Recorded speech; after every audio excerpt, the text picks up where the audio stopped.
Hi guys, ನಮಸ್ತೆ. Welcome to new vlog. ಹೇಗಿದ್ದೀರಾ ಎಲ್ಲರೂ? ನೀವೆಲ್ಲರೂ ಯಾವಾಗಲೂ ಚೆನ್ನಾಗಿರಬೇಕು ಅನ್ನೋದು ನನ್ನ ಆಸೆ. ಇವಾಗ ಟೈಮ್ 2:20 ಆಗಿದೆ. ನನ್ನ ಮಗಳು ಆಲ್ರೆಡಿ ಸ್ಕೂಲಿಂದ ಬಂದಾಗಿದೆ. ಅವಳಿಗೆ ಟೆಸ್ಟ್ ಇತ್ತು, ಹಾಗಾಗಿ ಅವಳು 1:30 ಅಷ್ಟರಲ್ಲೆಲ್ಲ ಬಂದ್ಲು. ಅಷ್ಟರಲ್ಲಿ ನಾನು ಮನೆ ಕೆಲಸ ಎಲ್ಲ ಮುಗಿಸ್ಕೊಂಡು ರೆಡಿ ಆಗಿದ್ದೀನಿ. ಆ್ಯಕ್ಚುಲಿ ಡಿಮಾರ್ಟ್ ಹೋಗಬೇಕಿತ್ತು ಗ್ರೋಸರೀಸ್ ತೊಗೊಂಬರೋದಕ್ಕೆ ಅಂತ ಹೇಳಿ. ಅದಕ್ಕೆ ಈಗ ನಾನು ಅವಳು ಹೊರಟಿದ್ದೀವಿ ಊಟ ಎಲ್ಲ ಮಾಡಿಕೊಂಡು. ನನ್ನ ಮಗ ಸ್ಕೂಲಿಂದ ಬರುವ ಮುಂಚೆನೆ ಹೋಗ್ಬಿಟ್ಟು ಬಂದ್ಬಿಡೋಣ ಅಂತ ಹೇಳಿ ಹೊರಡ್ತಾ ಇದ್ದೀವಿ. ಸೊ ಬನ್ನಿ, ನಿಮ್ಮನ್ನು ಕೂಡ ಡಿಮಾರ್ಟ್ಗೆ ಕರ್ಕೊಂಡು ಹೋಗ್ತೀನಿ, ನೋಡೋಣ ಏನೆಲ್ಲ ಸಿಗುತ್ತೆ. ಆ್ಯಕ್ಚುಲಿ ನೆನ್ನೆ ಹೋಗಿದ್ವಿ ಆಯಿತಾ, ನೆನ್ನೆ ಸಂಡೇ. ನೆನ್ನೆ ನಾನು ರಾಹುಲ್ ಹೋಗಿದ್ವಿ ಡಿಮಾರ್ಟಿಗೆ. ತುಂಬ ಅಂದರೆ ತುಂಬ ರಶ್. ಒಳಗಡೆ ಹೋಗಿ ಒಂದು ಅರ್ಧ ಸಾಮಾನು ಕೂಡ ತೊಗೊಂಡು ಬಿಟ್ಬಿಟ್ಟು ಬಂದ್ವಿ. ಅಷ್ಟು ರಶ್ ಇತ್ತು. ಈವನ್ ಬಿಲ್ಲಿಂಗ್ ಸೆಕ್ಷನಲ್ಲಿ ತುಂಬ ಕ್ಯೂ ಇತ್ತು. ಆಮೇಲೆ ಗ್ರಾಸರೀಸ್ ತೊಗೊಳೋದ್ರೂ ಅಷ್ಟು ತುಂಬಾ ದೊಡ್ಡ ತುಂಬ ಜನ ಇದ್ದರು. ಅದಕ್ಕೆ ವಾಪಸ್ ಹೋಗೋಣ ಅಂತ ಹೇಳಿಬಿಟ್ಟು ವಾಪಸ್ ಬಂದು, ಇವತ್ತು ಹೇಗೂ ವೀಕ್ ಡೇ ಅಲ್ವಾ, ಮಂಡೇ ಕೂಡ ಅಷ್ಟೊಂದು ಜನ ಇರೋದಿಲ್ಲ, ಹೇಗೂ ನನ್ನ ಮಗಳಿದ್ದಾಳೆ ನನ್ನ ಜೊತೆಲಿ ಅಂತ ಅಂದ್ಕೊಂಡು ಇವಾಗ ಹೊರಟಿದ್ದೀನಿ. ಸೊ ಬನ್ನಿ ಹೋಗ್ಬಿಟ್ಟು ಬರೋಣ. ಹಾಗೆ ವ್ಲಾಗ್ ಏನಾದರೂ ಇಷ್ಟ ಆದರೆ ಲೈಕ್ ಮಾಡೋದನ್ನು ಮಿಸ್ ಮಾಡಬೇಡಿ. ನನ್ನ ಕಂಟೆಂಟ್ ನಿಮಗೆ ಇಷ್ಟ ಆದರೆ ಸಬ್ಸ್ಕ್ರೈಬ್ ಕೂಡ ಮಾಡ್ಕೊಳ್ಳಿ, ಓಕೆನಾ? ಸರಿ, ಬನ್ನಿ ಇವಾಗ ಹೊರಡೋಣ.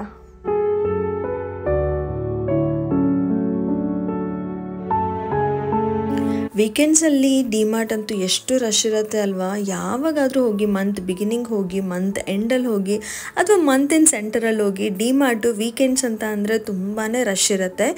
ಎಷ್ಟೊಂದು ಸಲ ಹೋಗಿದ್ದೀವಿ ನಾವು ವೀಕೆಂಡ್ಸಲ್ಲಿ. ಯೂಶ್ವಲಿ ಬೆಳಗ್ಗೆನೇ ಹೋಗ್ಬಿಟ್ಟು ಮುಗಿಸ್ಕೊಂಡು ಬರ್ತಾಯಿದ್ವಿ. ನೆನ್ನೆ ಒಂದು ಸ್ವಲ್ಪ ಲೇಟಾಗಿ ಹೋಯಿತು ನನಗೆ ಹೋಗೋದಕ್ಕೆ. ರಾಹುಲ್ ಜೊತೆಲಿ ಹೋದಾಗ ಮಧ್ಯಾಹ್ನ ಅರೌಂಡ್ 3 o'clock ಏನೋ ಆಗಿತ್ತು. ನಾನು ರಾಹುಲ್ ಹೋದಾಗ ತುಂಬಾ ರಶ್ ಇತ್ತು. ಅದಕ್ಕೆ ವಾಪಸ್ ಬಂದುಬಿಟ್ವಿ. ಆ ರಶಲ್ಲಿ ಹೇಗೆ ತೊಗೊಳ್ಳೋದು, ಸಾಮಾನೆಲ್ಲ ತೂಕ ಹಾಕ್ಸೋದು ಅದೆಲ್ಲ ಎಷ್ಟು ಕಷ್ಟ ಆಗ್ತಾಯಿತ್ತು. ಹಾಗಾಗಿ ಸರಿ ಬೇಡ, ವಾಪಸ್ ಹೋಗ್ಬಿಡೋಣ ಅಂತ ಹೇಳಿಬಿಟ್ಟು ವಾಪಸ್ ಬಂದು, ಇವತ್ತು ಹೇಗೂ ನನ್ನ ಮಗಳು ಬೇಗ ಬರ್ತಾಳೆ ಅಂತ ಗೊತ್ತಿತ್ತು. ನನಗೆ ಯಾರಾದರೂ ಒಬ್ಬರು ಜೊತೆಯಲ್ಲಿ ಇರಬೇಕಾಗತ್ತೆ. ಎಲ್ಲನೂ ಇಟ್ಕೊಂಡು ಒಬ್ಳಿಗೇ ಬರೋಕ್ಕೆ ಒಂದೊಂದ್ಸಲಿ ಕಷ್ಟ ಆಗುತ್ತೆ. ಸ್ವಲ್ಪ ಇದ್ದರೆ ಪರವಾಗಿಲ್ಲ, ಗಾಡಿಯಲ್ಲಿ ನಾನೇ ತೊಗೊಂಬಂದುಬಿಡ್ತೀನಿ. ಕೆಲವೊಂದು ಸಲ ಏನಾದರೂ ಜಾಸ್ತಿ ಇತ್ತು ಅಂತ ಅಂದರೆ ನನ್ನ ಮಗಳು ಇಲ್ಲ ನನ್ನ ಮಗ, ಇಬ್ಬರಲ್ಲಿ ಯಾರಾದರೂ ಒಬ್ಬರನ್ನ ಕರ್ಕೊಂಡು ಹೋಗ್ತೀನಿ. ಯೂಶ್ವಲಿ ರಾಹುಲೇ ಬರ್ತಾರೆ. ಮಂತ್ ಬಿಗಿನಿಂಗಲ್ಲಿ ಗ್ರಾಸರೀಸ್ ಅಂದರೆ ರಾಹುಲ್ ಬರ್ತಾರೆ, ಯಾಕಂದರೆ ಒಂದು ಸ್ವಲ್ಪ ಹೆವಿ ಇರುತ್ತಲ್ಲ. ಹಾಗಾಗಿ ರಾಹುಲ್ ಬಂದು ನನಗೆ ಹೆಲ್ಪ್ ಮಾಡ್ತಾರೆ. ಇಲ್ಲಿ ಆ್ಯಕ್ಚುಲಿ ಡಿಮಾರ್ಟಲ್ಲಿ ವಿಡಿಯೋ ಮಾಡೋಕ್ಕೆ ಅಲೋ ಮಾಡಲ್ಲ ಆಯಿತಾ. ನಾನೊಂದು ಸ್ವಲ್ಪ ಹಾಗೆ ಹೀಗೆ ನೋಡಿ ಮಾಡಿ ಒಂದು ಸ್ವಲ್ಪ ಕಷ್ಟಪಟ್ಕೊಂಡು ವಿಡಿಯೋ ಮಾಡ್ತಾಯಿದ್ದೆ. ಪ್ರತಿ ಸಲವೂ ಅಷ್ಟೇ ಡಿಮಾರ್ಟ್ ಹೋಗ್ತಾಯಿದ್ದೀನಿ ಅಂತ ಏನಾದರೂ ವಿಡಿಯೋ ಮಾಡಿದಾಗ ಒಳಗೆ ಹೋಗೋದು ತೋರಿಸ್ತಾ ಇದ್ದೆ, ಹಾಗೆ ಹೊರಗೆ ಬರೋದನ್ನು ತೋರಿಸ್ತಾ ಇದ್ದೆ. ಅದಕ್ಕೆ ಈ ಸಲ ನೋಡೋಣ, ಏನಾದರೂ ಹೇಳಿದ್ರೆ ಸ್ಟಾಪ್ ಮಾಡಿದ್ರೆ ಆಯಿತು ಅಂತ ಹೇಳಿಬಿಟ್ಟು ಒಂದು ಸ್ವಲ್ಪ ಅಂತ ಅಲ್ಲಲ್ಲೇ ಕ್ಲಿಪ್ಪಿಂಗ್ಸನ್ನು ತೊಗೋತಾ ಇದ್ದೆ. ಆ್ಯಂಡ್ ಡಿಮಾರ್ಟ್ ಕವರ್ ಇದೆಯಲ್ಲ, ಅದು ತುಂಬ ತೆಳುವು ಇರುತ್ತೆ. ಈ ಥರ ಕಾಳುಗಳೆಲ್ಲ ಏನಾದರೂ ಹಾಕ್ಕೊಂಡಾಗ ಏನಾದರೂ ಒಂದು ಸ್ವಲ್ಪ ತಾಗಿದ್ರೆ ಸಾಕು, ತೂತಾಗಿ ಎಲ್ಲ ಚಲ್ಲೋಗ್ಬಿಡತ್ತೆ. ಅದಕ್ಕೆ ನಾನು ಎರಡೆರಡು ಕವರನ್ನು ಹಾಕ್ಕೋತೀನಿ. ಈಗೆಲ್ಲನೂ ಇಲ್ಲಿ ಕಾಳು ಕಡಿಗಳನ್ನೆಲ್ಲ ತೊಗೊಂಡಿದ್ದಾಯಿತು. ನನ್ನ ಮಗಳನ್ನ ಕಳಿಸ್ದೆ ಫಸ್ಟು, ಹೋಗು ನೀನು ಬಿಲ್ ಹಾಕ್ಸು ಅಂತ ಹೇಳಿ. ಅವಳು ಹಿಂದೆ ಉಳಿದ್ಬಿಟ್ಲು. ಎಲ್ಲರೂ ಮುಂದೆ ಹೋಗಿ ಹಾಕಿಸ್ಕೊತಾ ಇದ್ರು. ಅದಕ್ಕೆ ಆಮೇಲೆ ನಾನೇ ಹೋಗಿಬಿಟ್ಟು ಎಲ್ಲನೂ ಬಿಲ್ ಮಾಡಿಸ್ಕೊಂಡು, ಇವಾಗ ಈ ಕಡೆ ಒಂದು ಸ್ವಲ್ಪ ಮಸಾಲ ಐಟಮ್ಸ್ ಬೇಕಿತ್ತು, ಚಕ್ಕೆ ಬೇಕಿತ್ತು, ಕಾಳು ಮೆಣಸು ಕೂಡ ಖಾಲಿ ಆಗಿತ್ತು, ಇಲಾಚಿ ಕೂಡ ಖಾಲಿ ಆಗಿತ್ತು. ಅದನ್ನೆಲ್ಲ ತೊಗೊಳ್ಳೋಣ ಅಂತ ಈ ಕಡೆಗೆ ಬಂದೆ. ಚಕ್ಕೆ ನನಗೆ ಅಷ್ಟು ಇಷ್ಟ ಆಗಲಿಲ್ಲ, ಡಿಮಾರ್ಟಲ್ಲಿ ತೊಗೊಳ್ಳಿಲ್ಲ ನಾನು. ಇಲಾಚಿ ಒಂದು ಸ್ವಲ್ಪ ಚೆನ್ನಾಗಿತ್ತು, ಅದನ್ನು ತೊಗೊಂಡು ಹಾಗೆ ಈ ಕಡೆಗೆ ಬಂದ್ವಿ. ಇಲ್ಲಿ ಈಗ ಫ್ರೆಂಡ್ಶಿಪ್ ಡೇ ಹತ್ತಿರ ಬರ್ತಾ ಇದೆ, ರಕ್ಷಾಬಂಧನ ಹತ್ತಿರ ಬರ್ತಾ ಇರೋದಕ್ಕೆ ರಾಖಿ ಅದನ್ನೆಲ್ಲ ಇಟ್ಟಿದ್ರು. ಹಾಗೆ ನನ್ನ ಮಗಳು ಒಂದು ಸ್ವಲ್ಪ ಕ್ಲಿಪ್ಪು ಅದು ಇದು ನೋಡಿದ್ಲು ಅಷ್ಟೇ. ಬಟ್ ಅವಳಂಗೆ ಕೇಳಲ್ಲ, ಸುಮ್ಮನೆ ಎಲ್ಲ ಕೇಳಲ್ಲ. ಅವಶ್ಯಕತೆ ಇದ್ದರೆ ಮಾತ್ರ ಕೇಳ್ತಾಳೆ. ಹಾಗೆ ಸುಮ್ಮನೆ ಏನೂ ಅವಳು ತೊಗೊಳ್ಳೋದಿಲ್ಲ. ನಾನೇ ತೊಗೊಂಬರ್ಬೇಕಷ್ಟೇ. ಏನೋ ಕ್ಯೂಟಾಗಿದೆ, ಅವಳಿಗೆ ಚೆನ್ನಾಗಿ ಕಾಣಿಸುತ್ತೆ ಅಂತ ನಾನೇ ತೊಗೊಂಬರ್ಬೇಕಷ್ಟೆ. ಅವಳಿಗೆ ಒಂದು ವಾಟರ್ ಬಾಟಲ್ ಬೇಕು ಅಂತ ಹೇಳ್ತಾ ಇದ್ಲು. ಅವಳದು ಸ್ಟೀಲ್ ಬಾಟಲ್ ಅದು ಸ್ಕೂಲಿಗೆ ತೊಗೊಂಡು ಹೋಗೋದು ಒಂದು ಸ್ವಲ್ಪ ಸೊಟ್ಟ ಆಗಿತ್ತು. ಅದಕ್ಕೆ ಬೇರೆದು ಕೊಡಿಸಿ ಅಂತ ಹೇಳ್ತಾ ಇದ್ಲು. ನೋಡಿದ್ವಿ, ಬಟ್ ಯಾವುದು ನಮಗೆ ಅಷ್ಟು ಇಷ್ಟ ಆಗಲಿಲ್ಲ. ಅದಕ್ಕೆ ನೋಡೋಣ, ನೆಕ್ಸ್ಟ್ ಟೈಮ್ ನೋಡೋದಾಯಿತು ಅಂತ ಹೇಳಿಬಿಟ್ಟು ಈಗ ಮೇಲ್ಗಡೆ ಸೆಕ್ಷನಿಗೆ ಬಂದ್ವಿ. ಬೊಮ್ಮಸಂದ್ರ ಡಿಮಾರ್ಟಿಗೆ ನಾವು ಬಂದಿರೋದು. ಒಂದು ಸ್ವಲ್ಪ ಎಲ್ಲ ಚೇಂಜ್ ಮಾಡಿಬಿಟ್ಟಿದ್ದಾರೆ. ಮುಂಚೆ ಈ ಥರ ಕ್ರಾಕರಿ ಐಟಮ್ಸ್ ಹಾಗೆ ಪ್ಲಾಸ್ಟಿಕ್ ಐಟಮ್ಸ್ ಎಲ್ಲ ಗ್ರೌಂಡ್ ಫ್ಲೋರಲ್ಲೇ ಇರ್ತಿತ್ತು. ಈ ಸಲ ಅದು ಫಸ್ಟ್ ಫ್ಲೋರಿಗೆ ಬಂದುಬಿಟ್ಟಿದೆ. ಎಲ್ಲನೂ ಚೇಂಜ್ ಥರ ಕಾಣಿಸ್ತಾ ಇತ್ತು. ಕೆಲವೊಂದೊಂದು ಐಟಮ್ಸ್ ಎಲ್ಲೋ ಇರೋದು ಎಲ್ಲೋ ಬಂದುಬಿಟ್ಟಿದ್ದಕ್ಕೆ ತೊಗೊಳೋದಕ್ಕೆ ಒಂದು ಸ್ವಲ್ಪ ಎಡವಟ್ಟು ಅನ್ನೋಂಗೆ ಆಗ್ತಾಯಿತ್ತು. ಹಾಗೆ ಇಲ್ಲಿ ಒಂದು ಸ್ವಲ್ಪ ಸಿರಾಮಿಕ್ಕಿಂದು ಹೊಸ ಹೊಸ ಪ್ಲೇಟ್ಸ್ ಬಂದಿತ್ತು, ನೋಡ್ತಾ ಇದ್ದೆ. ಅವಶ್ಯಕತೆ ಇಲ್ಲ, ಬೇಡ ಸದ್ಯ ಅಂತ ಹೇಳಿಬಿಟ್ಟು ಜಸ್ಟ್ ನೋಡಿದೆ. ಹಾಗೆ ನಿಮಗೆ ಯಾರಿಗಾದರೂ ಬೇಕಿದ್ದರೆ ಉಪಯೋಗ ಆಗ್ಬೋದು ಅಂತ ಹಾಗೆ ಒಂದು ಸ್ವಲ್ಪ ಕ್ಲಿಪ್ಪಿಂಗ್ಸನ್ನು ತೊಗೊಂಡೆ. ಒಂದು ಸ್ವಲ್ಪ ಡಿಫ್ರೆಂಟಾಗಿ ತುಂಬಾ ಏನು ಎಲ್ಲ ಹೂವಿಂದು ಡಿಸೈನ್ ಇರೋ ಥರ ಪ್ಲೇಟ್ಸ್ ಬಂದಿತ್ತು. ರೇಟು ಕೂಡ ಇದ್ರ ಮೇಲೇ ಇದೆ, 99, 89 ಆ ಥರ ರೇಟಲ್ಲಿತ್ತು.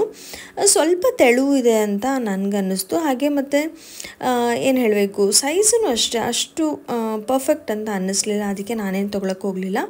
ಇದು ಏನೋ ಹೊಸದು ಬಂದುಬಿಟ್ಟಿತ್ತು, ಏನು ಫ್ರೇಮ್ಸ್ ಬಂದುಬಿಟ್ಟಿತ್ತು ಡಿಮಾರ್ಟಲ್ಲಿ. ಅದನ್ನು ಹಾಗೆ ನೋಡ್ತಾ ಇದ್ದೆ. ಎಂಜಾಯ್ ದಿ ಲಿಟಲ್ ಥಿಂಗ್ಸ್ ಅಂತ, ಹೌದಲ್ವಾ? ಸಣ್ಣದನ್ನು ನಾವು ಲೈಫಲ್ಲಿ ಎಂಜಾಯ್ ಮಾಡಬೇಕು. ಅದರಿಂದನೇ ಆ್ಯಕ್ಚುಲಿ ನನಗಂತೂ ಚಿಕ್ಕ ಪುಟ್ಟದರಲ್ಲಿ ತುಂಬ ಖುಷಿ ಪಡ್ತೀನಿ. ನನಗೆ ದೊಡ್ಡದೆಲ್ಲ ಆಸೆಗಳಿಲ್ಲ, ಚಿಕ್ಕದ್ರಲ್ಲಿ ತುಂಬ ಖುಷಿ ಪಡ್ತೀನಿ. ರಾಹುಲು ಅಷ್ಟೇ ಯಾವಾಗಲೂ ಹೇಳ್ತಿರ್ತಾರೆ, ಏನು ನೀನು ಸಣ್ಣ ವಿಷಯಕ್ಕೂ ಅಷ್ಟೊಂದು ಖುಷಿ ಆಗ್ತೀಯಾ ಅಂತ ಹೇಳ್ಬಿಟ್ಟು. ಅದೇನೋ ನಾನು ಮುಂಚೆಯಿಂದನೂ ಒಂದು ಸ್ವಲ್ಪ ಹಾಗೆ ಬಂದಿದ್ದೀನಿ. ಸಣ್ಣ ಖುಷಿಗಳೇ ನನಗೆ ತುಂಬ ಖುಷಿ ಕೊಡುವಂಥದ್ದು. ಹಾಗೆ ಇಲ್ಲಿ ಡ್ರೆಸ್ ಸೆಕ್ಷನಿಗೆ ಬಂದೆ. ಹೆಣ್ಮಕ್ಳು ಹಾಗೆ ಅಲ್ವಾ, ಎಲ್ಲಿ ಹೋದ್ರೂ ಮತ್ತೆ ಬಟ್ಟೆಗಳನ್ನ ತೊಗೋತೀವೋ ಬಿಡ್ತೀವೋ ಅದು ಸೆಕೆಂಡರಿ, ನೋಡಬೇಕು ಅಷ್ಟೇ. ನೋಡೋಣ ಏನು ಬಂದಿದೆ ಹೊಸದು, ಈ ಸಲ ಏನಾದರೂ ಬೇರೆ ಥರ ಬಂದಿದೆಯಾ ನೋಡೋಣ ಅಂತ ಹೋಗೋದು. ಆಮೇಲೆ 1, 2 ಅಂತೇಳಿ ಕೈಯಲ್ಲಿ ಇಟ್ಕೊಂಬರೋದು, ಹಾಗಾಗತ್ತೆ. ನಂದು ಸೇಮ್ ಕೇಸೇ ಆಯಿತು. ಸುಮ್ಮನೆ ಹೋದೆ ನಾನು, ನೋಡೋಣ ಯಾವುದಾದ್ರೂ ಹೊಸ ಥರ ಏನಾದರೂ ಇದ್ದರೆ, ಡಿಫ್ರೆಂಟ್ ಕಲರ್ ಇದ್ದರೆ ನೋಡೋಣ ಅಂತ ಹೇಳಿ ಹೋಗಿಬಿಟ್ಟು ಒಂದು 4 ಕುರ್ತಾ ತೊಗೊಳ್ಳೋ ಹಂಗಾಯಿತು. ರಾಹುಲೇನು ಬೈಲಿಲ್ಲ, ಹಾಗೆ ಹೇಳಿದ್ರು ಅವಶ್ಯಕತೆ ಇತ್ತಾ ಅಂತ ಅಷ್ಟೇ. ಆಮೇಲೆ ಅಲ್ಲಿ ಚಿಕ್ಕ ಮಗಳದ್ದು ಡ್ರೆಸ್ ಚೆನ್ನಾಗಿ ಕಾಣಿಸ್ತಾ ಇತ್ತು, ಅದನ್ನು ಹಾಗೆ ಒಂದು ಸ್ವಲ್ಪ ಝೂಮ್ ಮಾಡ್ಕೊಂಡು ತೊಗೊಂಡೆ. ಕ್ಯೂಟಾಗಿ ಕಲರ್ಫುಲ್ಲಾಗಿ ಇತ್ತು. ಈಗ ಡಿಮಾರ್ಟ್ ಕೂಡ ಮುಗಿಸ್ಕೊಂಡು ಮನೆಗೆ ಬಂದ್ವಿ. ಅಷ್ಟರಲ್ಲಿ ನನ್ನ ಮಗ ಆಗಲೇ ಬಂದುಬಿಟ್ಟು ಮನೆ ಹತ್ರ ವೆಯ್ಟ್ ಮಾಡ್ತಾ ಇದ್ದ ಹೊರಗಡೆಗೆ ಕೂತ್ಕೊಂಡು. ಈಗ ಹೊರಗಡೆಗೆ ಬಂದೆ, ಸುಸ್ತಾಗೋಯ್ತು. ಎಲ್ಲನೂ ಇಟ್ಕೊಂಡು ಬರೋ ಅಷ್ಟರಲ್ಲಿ ನನ್ನ ಮಗಳ ಕೈಯಲ್ಲಿ ಒಂದು ಬ್ಯಾಗ್ ಇತ್ತು ಅಷ್ಟೇ. ಡಿಮಾರ್ಟಿಂದ ತಂದಿರೋ ಗ್ರೋಸರೀಸ್ನೆಲ್ಲ ಸದ್ಯ ಇಲ್ಲಿ ಹೀಗೆ ಇಟ್ಟಿದ್ದೀನಿ. ಆಲ್ರೆಡಿ ಗೋಧಿ ಹಿಟ್ಟು 1 ಪ್ಯಾಕೆಟ್ ಯೂಸಿಗೆ ತೊಗೊಂಡಿದ್ದೀನಿ. ಆ್ಯಂಡ್ ಇದಿಷ್ಟನ್ನ ಆಮೇಲೆ ನಿಧಾನಕ್ಕೆ ತೆಗಿತೀನಿ. ಯೂಶಲಿ ಗ್ರಾಸರೀಸ್ ತೊಗೊಂಬಂದಮೇಲೆ ಈ ಥರ ಫಸ್ಟ್ ಎಲ್ಲ ಜೋಡಿಸಿಟ್ಬಿಡ್ತೀನಿ, ಆಯಿತಾ? ರಾಹುಲ್ ಒಂದ್ಸಲ ಬಂದು ನೋಡಲಿ ಅಂತ ಹೇಳಿ, ಅವನಿಗೂ ಏನಾದರೂ ಮಿಸ್ ಆಗಿದೆ ಅಂತ ಅನಿಸಿದ್ರೆ, ಅಥವಾ ಅವನು ಕೂಡ ಏನು ಲೆಕ್ಕ ಬರಿಬೇಕು, ಅದಕ್ಕೆಲ್ಲನೂ ಈಸಿ ಆಗುತ್ತೆ. ನಾನು ಏನು ತೊಗೊಂಬಂದಿದ್ದೀನಿ ಅಂತ ಅವನಿಗೂ ಒಂದು ಸ್ವಲ್ಪ ಕ್ಲಿಯರ್ ಆಗುತ್ತೆ ಅಂತ ಹೇಳಿಬಿಟ್ಟು ಎಲ್ಲನೂ ಈ ಥರ ಜೋಡಿಸ್ಬಿಟ್ಟು ಆಮೇಲೆ ನಾನು ಇಲ್ಲಿ ಕುತ್ಕೋತೀನಿ ಎಲ್ಲನೂ ತೆಗೆದಿಡೋದಕ್ಕೆ ಅಂತ ಹೇಳಿ. ನನ್ನ ಮಕ್ಕಳು ಬಾಕ್ಸ್ ಎಲ್ಲ ತಂದು ಕೊಡ್ತಾರೆ ಯೂಶಲಿ. ಸೊ ಸೋಪಿನ ಪೌಡರ್, ಎಣ್ಣೆ, ಈ ಸಲ ಶೇಂಗಾ ಎಣ್ಣೆ ತೊಗೊಂಬಂದಿದ್ದೀನಿ 2 ಪ್ಯಾಕೆಟ್. ಹಾಗೆ ಸನ್ಫ್ಲವರ್ ಆಯಿಲೂ 2 ಪ್ಯಾಕೆಟ್ ತೊಗೊಂಡು ಬಂದಿದ್ದೀನಿ. ಆ್ಯಂಡ್ ಶೇಂಗಾ ಒಂದು ಸ್ವಲ್ಪ ಜಾಸ್ತಿ ತೊಗೊಂಬಂದಿದ್ದೀನಿ. ನನ್ನ ಮಗಳು ಚಿಕ್ಕಿ ಮಾಡಿ ಮಮ್ಮಿ ಅಂತ ಹೇಳಿದ್ಲು, ಅದಕ್ಕೆ 1 kg ಎಕ್ಸ್ಟ್ರಾ ತೊಗೊಂಬಂದಿದ್ದೀನಿ. ನಮ್ಮನೇಲಿ ಒಂದು ಸ್ವಲ್ಪ ಶೇಂಗಾ ಜಾಸ್ತಿನೇ ಖಾಲಿ ಆಗುತ್ತೆ. ಡ್ರೈ ಫ್ರೂಟ್ಸೂ ಅಷ್ಟೇ. ಆಮೇಲೆ ಓಟ್ಸು,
ಮಗ ಕೂಡ ಹೆಲ್ಪ್ ಮಾಡ್ತಾ ಇದ್ದಾನೆ, ನಾನು ಕೂಡ ಅವ್ರಿಗೆ ಹೆಲ್ಪ್ ಮಾಡ್ತಾ ಇದ್ದೆ, ಒಬ್ಬರೇ ಮಾಡೋದಕ್ಕೆ ಕಷ್ಟ ಆಗುತ್ತೆ ಅಂತ ಹೇಳಿ.